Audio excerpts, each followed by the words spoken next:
মিলায় আমাদের যে কাজটা করব সেটা হচ্ছে যে প্র্যাকটিক্যাল তো আমরা কন্টিনিউ করবোই, প্র্যাকটিক্যালের পাশাপাশি আমি বেশি জোর দিব থিওরিতে, কারণ থিওরিটা যদি আমরা এই রমজানে পড়ি একটু আগায় যাই এবং ছুটিগুলোতে যাতে ওগুলো বাসায় আমরা একটু শেষ করতে পারি। হ্যাঁ, তো এই জন্য একটু আমরা থিওরির দিকে একটু জোর দিব। তো এর আগে যেই থিওরিটা আপনাদের শেষ হয়েছে সেটা হচ্ছে শিল্পের মাধ্যম, শিল্পের উপকরণ ও করণ কৌশল। এটাতে মোট আছে 50 মার্ক। 30 হচ্ছে আপনাকে বসে চূড়ান্ত যে পরীক্ষা দেওয়া হবে সেটা, আর 30 হচ্ছে আমাদের হাতে যেটা আপনাদেরকে আমরা দিব। ঠিক আছে, এই আপনাদের 50 মার্ক এটাতে পাবেন। এবং বলে দিই, দুটাতেই আলাদা আলাদা আপনাদেরকে পাস করতে হবে। যদি আপনি একটাতে ফুল নাম্বারও পান, ধরে নেন 20-এ 20 আমি দিলাম, বা 30-এর যে পরীক্ষা ছিল সেটাতে আপনি পাস করলেন না, তাইলে আপনি ফেল করবেন। বুঝাইতে পারছি পাস কততে? এখন অনেকের মনে কোশ্চেন হবে, ম্যাডাম পাস কততে? 30-এ পাস হচ্ছে 40%। যে কোনো সাবজেক্টে 40% পাইতে হবে। 40% আপনারা বের করে নেবেন যে 30-এ 40%টা কত। যেমন অনেক পরীক্ষা 100 আছে, 100-তে 40% মানে 40, বাট দেখবেন কিছু 30 আছে, 90 আছে, 60 আছে, এগুলাতে 40% কত সেটা আপনারা বের করে নেবেন, তাইলে এততে পাস। ঠিক আছে, আচ্ছা গেল। এখন দেখেন এখানে 18, 30-এ মানে 18, 40% হয়। আচ্ছা, বিশ্ব শিল্পের ইতিহাস 1 আমাদেরকে আগে আচ্ছা, বিশ্ব শিল্পের ইতিহাস 1 আগে আমাদেরকে এই অধ্যায়টা পড়তে হবে, তারপরে বাংলাদেশের শিল্পকলা 1 এটা যাইতে হবে। কেন? কারণ এই দুইটা হচ্ছে সিরিয়াল মেনটেন করতে পারে। হ্যাঁ, সিরিয়াল মেনটেন করার কারণে আমাদেরকে আগে বিশ্ব শিল্পের ইতিহাস 1টা জানতে হবে, তারপরে বাংলাদেশের শিল্পকলা 1 জানতে হবে। এখন আসেন আমরা জানি বিশ্ব শিল্পের ইতিহাস অ্যাকচুয়ালি কি। বিশ্ব শিল্পের ইতিহাসটা হচ্ছে এই বিশ্ব জগতে যে শিল্পকলার আদি রূপ ছিল, বা যেখান থেকে প্রথম শিল্পকলার সৃষ্টি হয়েছে বা সূচনা হয়েছে, সেখান থেকে শুরু করে ইন টোটাল আপনার শিল্পকলাকে বোঝাচ্ছে। কারণ এখানে বোঝাচ্ছে কি বিশ্ব শিল্পের ইতিহাস 1, মানে বিশ্ব শিল্পের ইতিহাস সম্পর্কে আপনাকে ইন টোটাল সবকিছুই জানতে হবে। ঠিক আছে, এই বিষয়টা মূলত এখানে বোঝাচ্ছে। এখন যদি আমি স্পেসিফিক জানতে চাই যে এইটার ভিতরে কি কি আছে, তাহলে 5 নাম্বার পেজ আপনাদের সিলেবাসে সবাই লিখে নেন। যাদের কাছে সিলেবাস আছে তারা সিলেবাসটা বের করেন, তাইলে দেখলে বুঝবেন যে আমি কি বলতেছি। 5 নাম্বার পেজে দেখবেন বিশ্ব শিল্পের ইতিহাস 1, এখানে আপনাদের চূড়ান্ত পরীক্ষা হবে 60-এ। হ্যাঁ, আর আমরা দিব 40। ঠিক আছে, মোট 100 মার্ক এটাতে। আচ্ছা, ক্রেডিট আছে 2। এখন আসলে এটার ভিতর কি কি অধ্যায়গুলো আমাদের শিখতে হবে। অনেকগুলো অধ্যায় আমাদেরকে জানতে হবে। তার মধ্যে প্রথম যে অধ্যায়টা সেটা হচ্ছে প্রাগৈতিহাসিক শিল্পকলা। প্রাগৈতিহাসিক শিল্পকলাটা একটা খুব মোস্ট ইম্পর্টেন্ট একটা সাবজেক্ট। কেন? এটা আপনাদের এইখানে যে 3টা অধ্যায় আছে, 3টা অধ্যায়ের সাথে এটা রিলেটিভ। কিভাবে রিলেটিভ জানেন? অনেক সময় এরকম কোশ্চেন আসে, প্রাগৈতিহাসিক শিল্পকলার মাধ্যমগুলো কি কি। এখন মাধ্যমগুলো কি কি যখন কোশ্চেনটা এটা হয়, তখন এটা কোন অধ্যায় আসবে, কোন সাবজেক্টের ভিতর পড়ে যাচ্ছে? শিল্পের মাধ্যম, শিল্পের উপকরণ ও করণ কৌশলের কোশ্চেন হয়ে যাচ্ছে। এটা বহুবার আসছে, বহুবার আসছে। প্রাগৈতিহাসিক শিল্পকলার মাধ্যমগুলো কি কি আলোচনা করো। হ্যাঁ, বা প্রাগৈতিহাসিক শিল্পকলাগুলো কি কোন মাধ্যমে করা হয়েছে আলোচনা করো। এই কোশ্চেন বহুবার আসছে আপনাদের বিগত সালে। তাই এটা চলে গেল শিল্পের মাধ্যম, শিল্পের উপকরণ ও করণ কৌশল। আচ্ছা, প্রাগৈতিহাসিক শিল্পকলা পুরা বিশ্ব জগতের জন্য প্রথম শিল্পকলা নিদর্শন। তাহলে পুরো বিশ্ব জগতের ভিতরে কিন্তু আমাদের বাংলাদেশও পড়ে, তাই না? বাংলাদেশ বিশ্বের বাইরে না, তাহলে বাংলাদেশের মধ্যে অনেক সময় এখান থেকে কোশ্চেন চলে আসে। আমরা আজকে এইটার বিষয়ে পড়বো এবং জানবো যে প্রাগৈতিহাসিক শিল্পকলা অ্যাকচুয়ালি কি বা এটা কাকে বলে। ঠিক আছে, আচ্ছা, মূলত প্রাগৈতিহাসিক শিল্পকলা বলতে এমন একটি শিল্পকলাকে বোঝানো হচ্ছে যে এই সময়ের কোন লিখিত ডকুমেন্ট ছিল না, মানে এটা ইতিহাসেরও অনেক আগের ঘটনা। ইতিহাস বলতে বোঝায় সেই পিরিয়ডটাকে বা সেই সময়কালটাকে যে টাইমটা থেকে মানুষ লিখিত ডকুমেন্ট রাখা শুরু করছে। লিখিত ডকুমেন্ট গুলা কিন্তু একবারে আসেনি, প্রথমে চিহ্ন আকারে করা হয়েছে, তারপরে বর্ণনা থেকে আসছে, তারপরে চিত্র এসেছে, এবং তার অনেক পরে লিখার যে ব্যবস্থা সেটা চালু হয়েছে অনেক অনেক পরে, এক একটা সময়কাল প্রায় হাজার হাজার বছর, হাজার বছরের পরে একটা আবিষ্কার হয়েছে, তারও হাজার বছর পরে আরেকটা আবিষ্কার হয়েছে, এরকম। কিন্তু এই সমস্ত কিছুরও অনেক আগে, অনেক হাজার হাজার বছর আগে, পিরিয়ডটা আমি একটু পরে আলোচনা করতেছি যে কোন সময়কাল থেকে এটা শুরু। তো সেই সময়কালে যে ইতিহাসটা পাওয়া গেছে সেটাকে বলা হচ্ছে প্রাগৈতিহাসিক যে যুগ সেটা। তাহলে প্রাগৈতিহাসিক যুগ কোনটা? যে যুগে কোনো লিখিত ডকুমেন্ট ছিল না এবং যে যুগে ইতিহাসেরও আগের যুগ, পূর্ববর্তী যে যুগ ছিল সেটাকে বলা হচ্ছে প্রাগৈতিহাসিক যুগ। প্রাগৈতিহাসিক যুগকে মোট 3 ভাগে ভাগ করা হয়েছে: পুরাতন প্রস্থের যুগ, মধ্য প্রস্থের যুগ, নব্য প্রস্থের যুগ। খুব সহজ কিন্তু, পুরাতন প্রস্থের যুগ, মধ্য প্রস্থের যুগ, নব্য প্রস্থের যুগ। ঠিক আছে? পুরাতন প্রস্থের যুগের শিল্পকলা বা পুরাতন প্রস্থের যুগ কাকে বলে? এটা মূলত 15,000 থেকে 10,000 খ্রিস্টপূর্বে যে টাইমটা ছিল সেই টাইমে যে শিল্পকলাগুলোর নিদর্শন পাওয়া গেছে সেটাকে মূলত বলা হয় পুরাতন প্রস্থের যুগ। ঠিক আছে? এখন এই টাইমে যে নিদর্শনগুলো পাওয়া গেছে এই নিদর্শন সম্পর্কে কিন্তু পুরো পৃথিবীর ইতিহাসে কোনো বর্ণনা ছিল না। আপনাদের আমি যে বইটা দিচ্ছি, যে বইটা সাজেস্ট করছি, এই বইটায় প্রথম দিকের যে অধ্যায় আছে আপনারা দেখবেন ওইখানে প্রাগৈতিহাসিক যে টাইম, সেই টাইমটা আছে, কত নাম্বার পেজে আছে ওইটা আপনারা আপনাদের বইয়ে দেখে দিবেন। কেন? কারণ আমার বইয়ের সাথে আপনাদের টাইমিংটা মিলবে না, এটা প্রথম অধ্যায়ে আছে। ঠিক আছে? আপনাদের বই যদি কারো সামনে থাকে একটু একজন খুলেন, খুলে একটু দেখেন তো যে এই টাইমটা মানে পুরাতন প্রস্থিত যুগ যেটা, সেটা কত নাম্বার পেজ থেকে শুরু হয়েছে। এক একজনের বইয়ে এক একটা পেজ থাকতে পারে, কারণ এটা হচ্ছে প্রকাশন জবে হয়েছে সেই অনুযায়ী। কিন্তু এটা প্রথম যে অধ্যায় সেই অধ্যায়তে আপনারা পাবেন। আপনাদের এই পুরো ইন টোটাল চ্যাপ্টারটা হচ্ছে প্রথম অধ্যায়ের উপরে। ঠিক আছে? প্রথম অধ্যায় আপনাদের বইয়ে 23 থেকে 24টা পেজ বা 30টা পেজের মধ্যে লেখা থাকবে, আর আমি এখন সংক্ষিপ্ত করে পড়াবো, যেখান থেকে পড়লেই আপনারা কোশ্চেন অ্যাটেন্ড করতে পারবেন ঠিকই। আর ডিটেলটা যদি আপনারা পড়েন তাহলে আপনাদের নিজেদেরও ভালো লাগবে এবং আপনারা এটা সম্পর্কে জানতে পারবেন। ঠিক আছে? তো আমি আপনাদেরকে রিকোয়েস্ট করবো যে আপনারা প্রথম যে অধ্যায়টা আছে এই অধ্যায়টা ইন টোটাল পুরাটা পড়ে ফেলবেন। আজকে মূলত আমি ওই জিনিসটা নিয়ে আলোচনা করতেছি। এছাড়া আমি এখন বইয়ের ছবি দিয়ে দিব, সংক্ষিপ্ত যে বিষয়টা সেটা দিয়ে দিব, বাট ডিটেলটা পড়ে দিবেন। ঠিক আছে? তো পুরাতন যে প্রস্থের যুগ, এই যুগটা মূলত কিভাবে আবিষ্কার হইলো বা মানুষ কেন এই যুগে চিত্র অঙ্কনের প্রয়োজনীয়তা বোধ করলো? সেই সময়ে দেখবেন কোনো আগুনের আবিষ্কার হয়নি, পোশাকের আবিষ্কার হয়নি, মানুষ পশুপালন জানতো না, কোনো কিছুই জানতো না, বাট চিত্র যে জিনিসটা কিন্তু আমাদের কোনো প্রয়োজন নাই, সেই জিনিসটা কেনই বা তারা আবিষ্কার করলো বা তারা করতে গেল? তাই না? প্রশ্ন আসে না? কারণ চিত্রের কি প্রয়োজন? চিত্রের প্রয়োজন আছে? চিত্রের কিন্তু অ্যাকচুয়ালি প্রয়োজন নাই। ছবি আঁকার কিন্তু প্রয়োজন নাই। খাওয়ার প্রয়োজন, খাদ্যের প্রয়োজন, বস্ত্রের প্রয়োজন, চিকিৎসার প্রয়োজন, কিন্তু ছবি আঁকার তো প্রয়োজন নাই। তাই না? শিক্ষার প্রয়োজন, শিক্ষা আলাদা, চিত্রকলা কিন্তু আলাদা। শিক্ষার প্রয়োজন, মৌলিক চাহিদা 5টি, সেই 5টির মধ্যে কিন্তু চিত্রের কোনো ব্যাখ্যা নাই। এবং সেই আদিম যুগে 5টা মৌলিক চাহিদারও আবিষ্কার হয়নি, কিন্তু চিত্রের আবিষ্কার হয়ে গেছিল। কেন হয়েছিল? কি প্রয়োজনীয়তা ছিল সেই ব্যক্তিদের? এখন দেখেন, আমরা মানুষ, প্রত্যেকটা মানুষ সবচেয়ে বড় আমাদের যে চাহিদাটা, হ্যাঁ, যেটার কথা হয়তো বা মৌলিক চাহিদার মধ্যে নাই, কিন্তু সেটাই সবচেয়ে বড় আমাদের চাহিদা, সেটা হচ্ছে কি? মানসিক চাহিদা। তাই না? এই চাহিদার উপরে আমাদের আর অন্য কোনো চাহিদা প্রয়োজন পড়ে না, এবং এটাই হচ্ছে সমস্ত চাহিদাকে নিয়ন্ত্রণ করে। কিভাবে করে?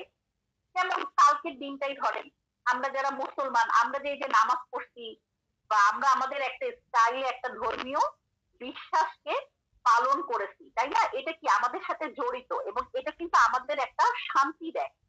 এমন হিন্দুদেরও আছে, প্রত্যেকটা ধর্মে আছে, তাই না?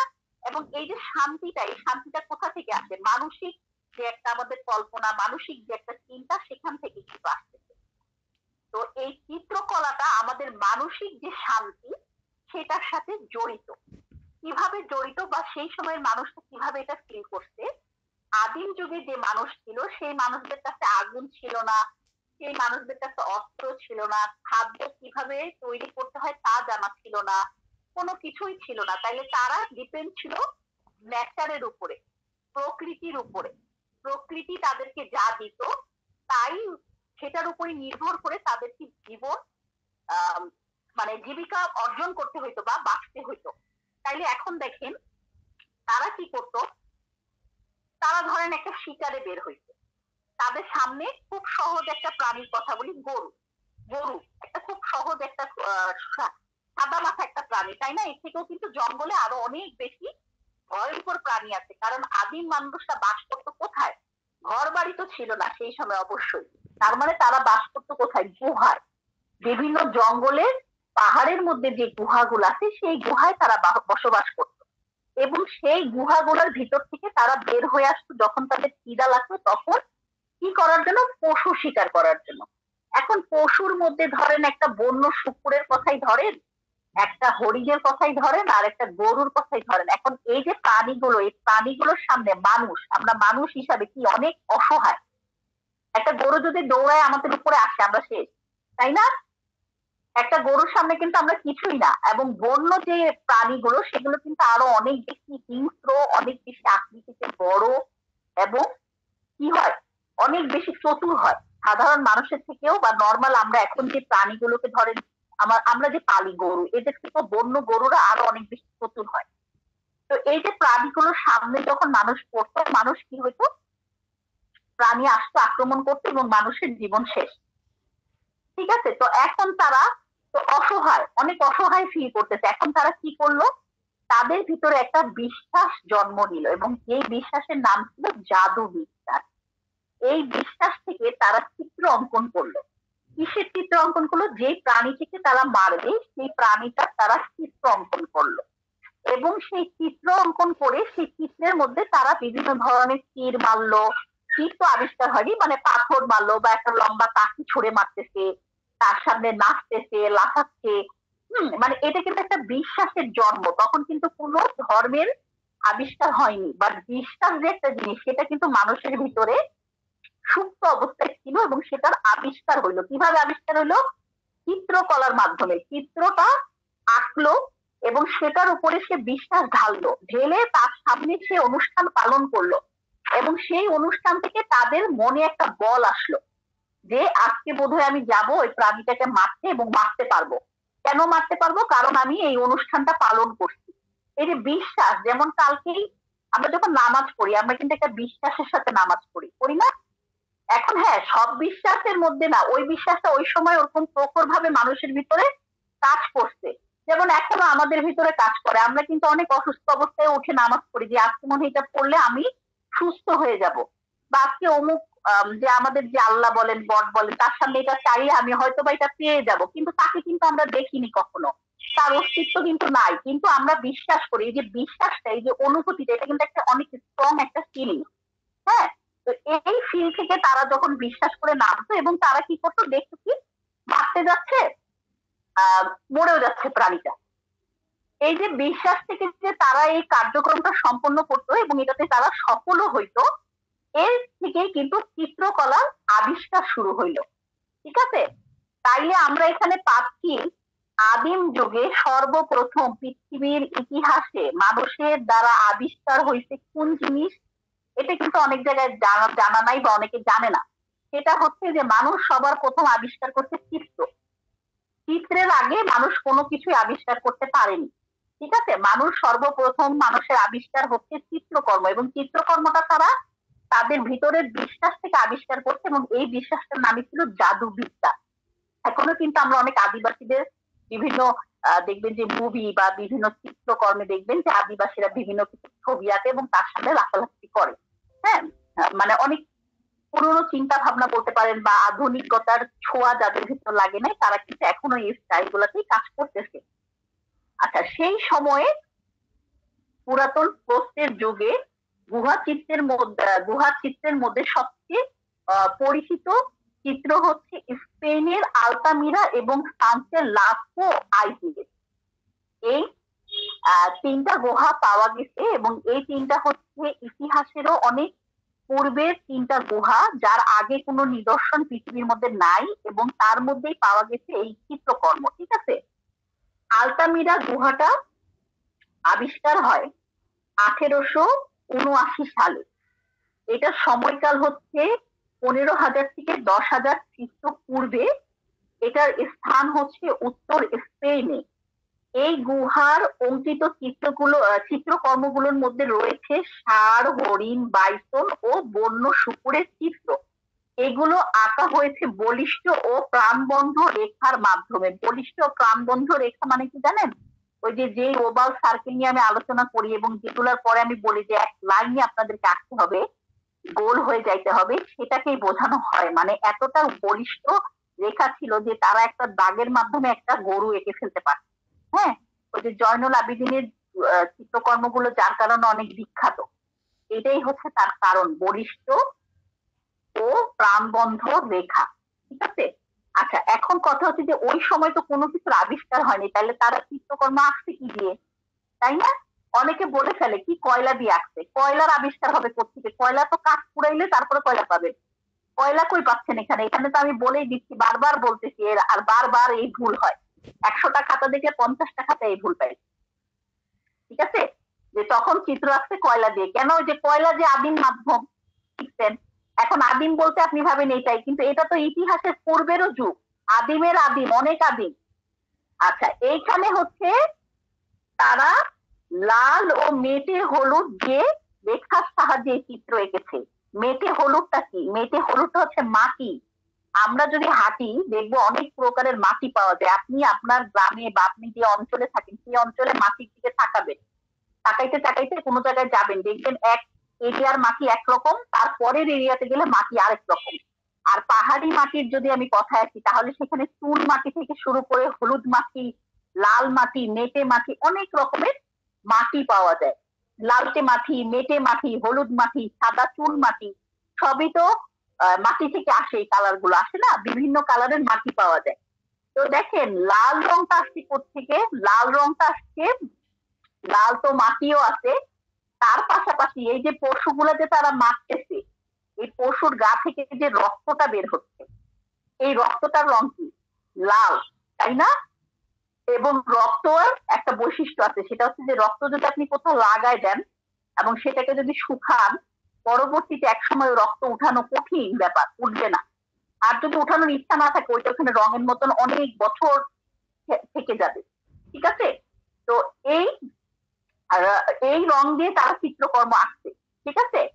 তো তখনকার চিত্রকর্ম আঁকার মূল মাধ্যমগুলো কি কি দেখেন, সবাই মনোযোগ দিয়ে শুনেন, এটা বহুবার আছে। লাল ও মেটে হলুদ, বিভিন্ন পাতার রস। ঠিক আছে, এটাই হচ্ছে মূল মাধ্যম।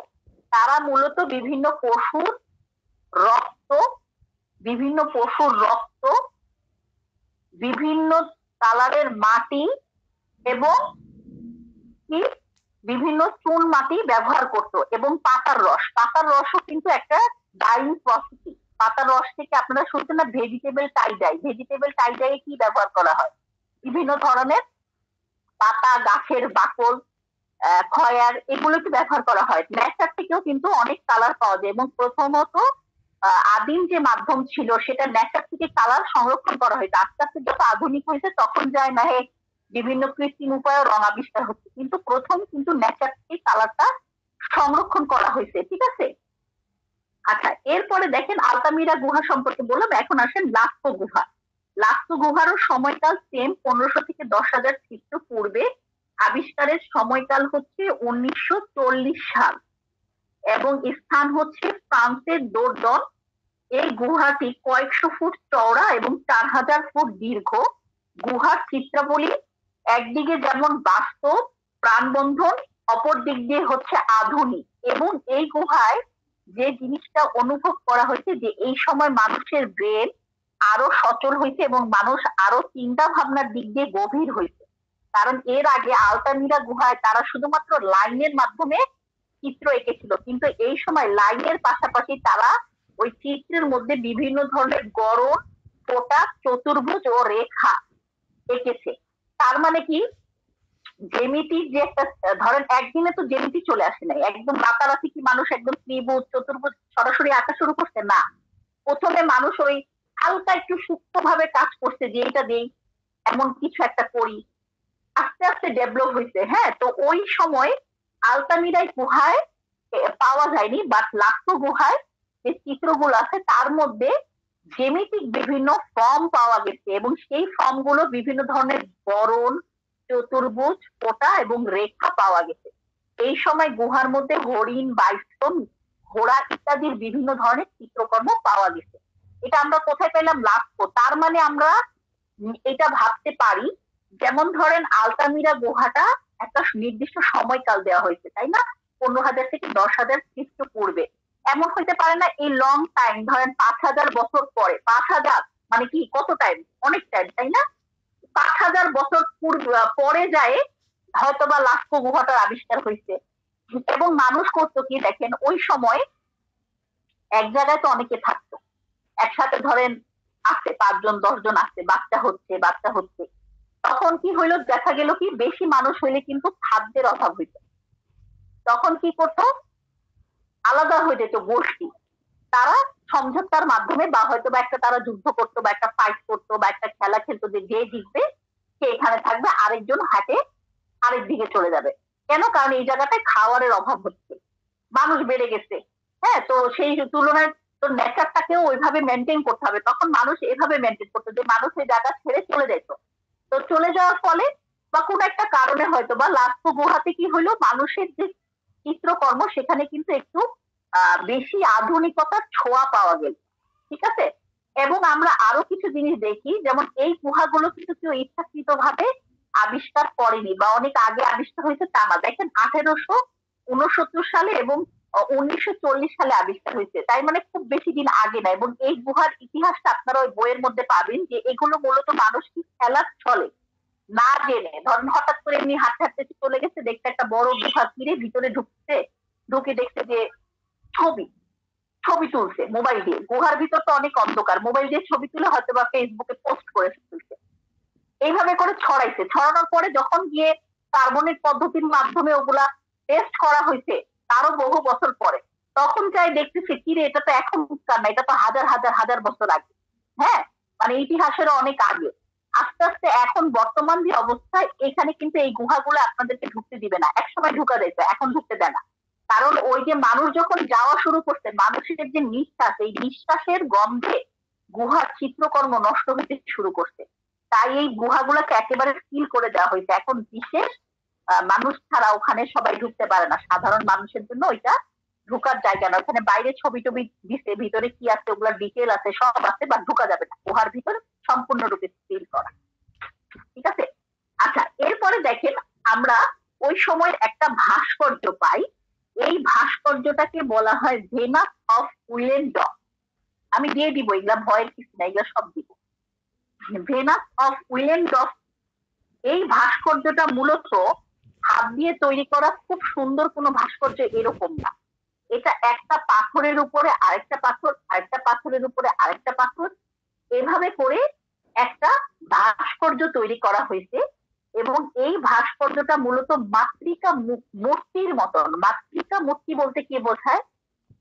এই ভাস্কর্যটা দেখলে মনে হয় গর্ভধারিণী কোনো মা। ঠিক আছে? এটাই হচ্ছে মাতৃকা মূর্তি বলা হয়। এবং এই মূর্তিটাকে তারা একটা পাথর, তার উপর আরেকটা পাথর, এরকম বিভিন্ন গরনের পাথর দিয়ে দিয়ে দিয়ে দিয়ে এই ভাস্কর্যটা তৈরি করছে। আচ্ছা, মূলত ধারণা করা হয় যে এই ভাস্কর্যটাকে তারা পূজা করত। সেই সময় যখন কিনা কোনো কিছুর আবিষ্কার হয়নি, তখন কিন্তু মানুষ ওই আরেকটা মানুষের উপরেও অনেক বেশি নির্ভরশীল ছিল। ধরেন একটা জায়গায় যদি আপনি 2টা মানুষ থাকেন, আপনার জন্য বাঁচা বেশি কঠিন মানে সহজ হবে, নাকি ওখানে 10টা মানুষ থাকলে বেশি সহজ হবে? অবশ্যই 10টা মানুষ থাকলে বেশি সহজ হবে। আবার বেশি হয়ে গেলে সমস্যা, মানে নির্দিষ্ট একটা পরিমাণে। আচ্ছা, আমি একটু ইয়েটা ফোনটা কাটি, আপনারা আবার জয়েন হন সবাই। থাকে না, যত ডিটেল পড়বেন তত রেজাল্ট ভালো হবে। সোজা বাংলা কথা হচ্ছে, আপনি যদি এভাবে বই থেকে পড়েন, আপনি 100তে 100রই অ্যান্সার করে বের হইতে পারবেন। কিন্তু অনেক সময় শীতে কিন্তু ওই জিনিসটা হয় না, শীতে ওরকম থাকে না। বিষয়টা বুঝতে পারছেন? শীত তো দিল নাম বলতেছি, কারণ এটা আমি একটা ক্লাস ওয়াইজ দিচ্ছি, আর একটা শীত একটা ফাইল আপনাদের হাতে ছেড়ে দিলাম। এখানে কিন্তু এতটা ডিটেল থাকবে না, স্বাভাবিক।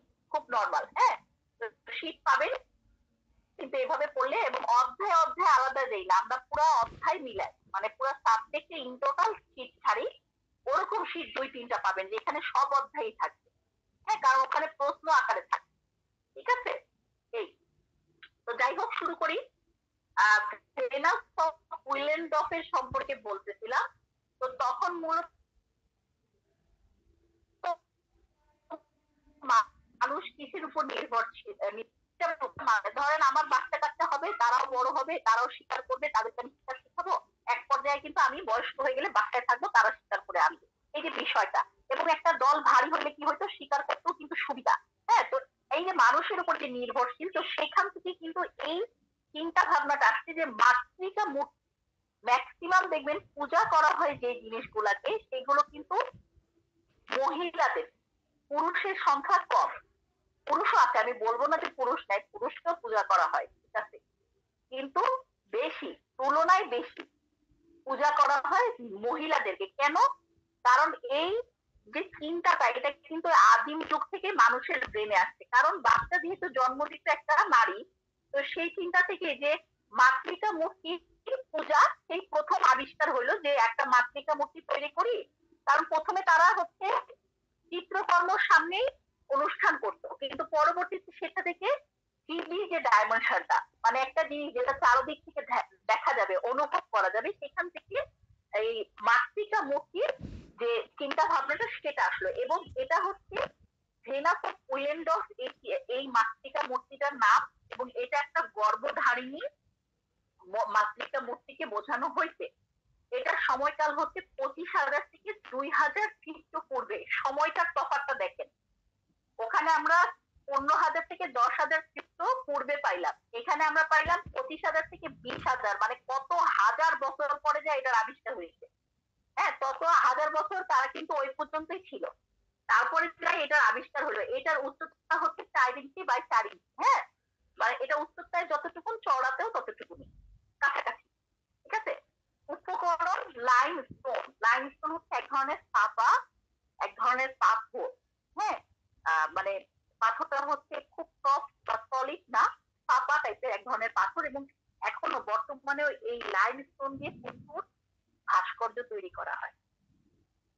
স্থান হচ্ছে অস্ট্রেলিয়া, উইলেন্ডফ। আমরা কিন্তু ওই মাতৃকা মূর্তির নামটা পাইছিলাম কি, ভেনাস অফ উইলেন্ডফ। আর এটার স্থান, মানে এটা পাওয়া গেছে কোথায়, অস্ট্রেলিয়ার উইলেন্ডফে। ঠিক আছে, মিল পাচ্ছেন নামের সাথে, স্থানের কিন্তু একটা মিল আছে, একটা সম্পর্ক আছে। ঠিক আছে, ভেনাস বলতে মূলত ওই সময় যে মানে ভেনাস কিন্তু অনেক মূর্তির নাম আছে, এবং ভেনাস দেখবেন অনেক দেব দেবীরও নাম আছে। ঠিক আছে, ভেনাস বলতে মূলত যে মহিলা, এদেরকে বোঝানো হয়। আচ্ছা, মধ্যপ্রস্থের যুগ। মধ্যপ্রস্থের যুগ হচ্ছে 10,000 থেকে 7,000 খ্রিস্টপূর্বে। এই সময়কালটাকে মূলত এটার ভিতরে ফেলা হচ্ছে।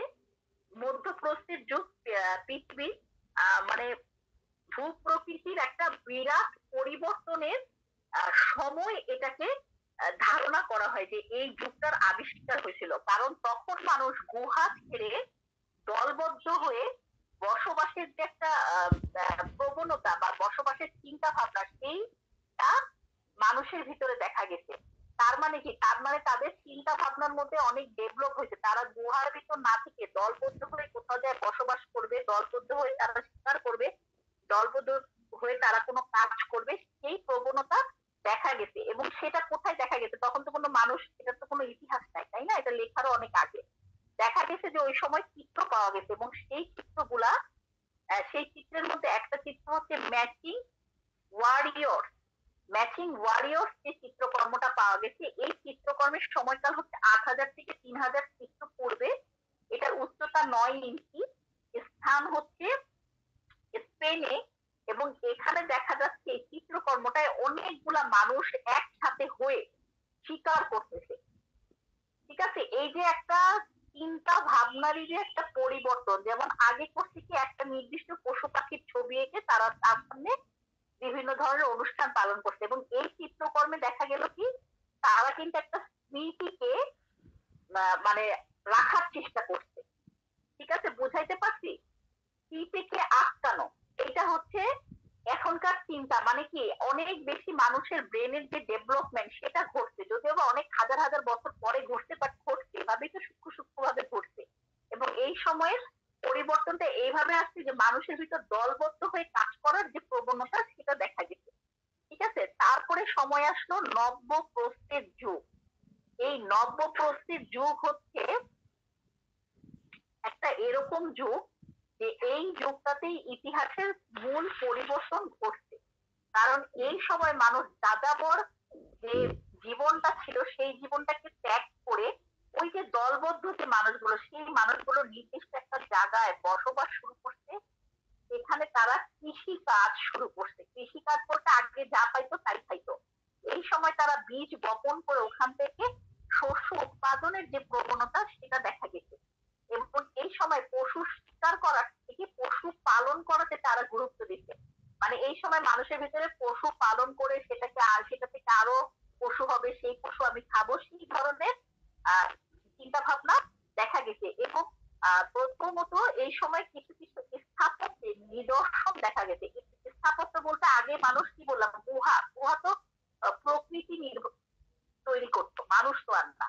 তো মানুষ তৈরি করতে কি ঘর বাড়ি। তো এই যে নবপ্রস্তুত যুগ, এই সময় তারা নিজেদের থাকার জন্য একটা ধরেন চারটা পাথর দিয়ে হোক, একটা গোল কিছু হোক, সেটার ভিতরে থাকতে হবে, এই ধরনের কিছু তৈরি করার চেষ্টা করছে। এর মধ্যে স্থাপত্যের মধ্যে আরেকটা অনেক বড় ইয়া হচ্ছে ডলম্যান। ঠিক আছে, এই নামের একটা সমৃদ্ধি সৌধ আমরা ওই সময় দেখতে পাই। ঠিক আছে, এর পাশাপাশি স্টোন হ্যান্স নামের একটা জিনিস পাওয়া গেছে।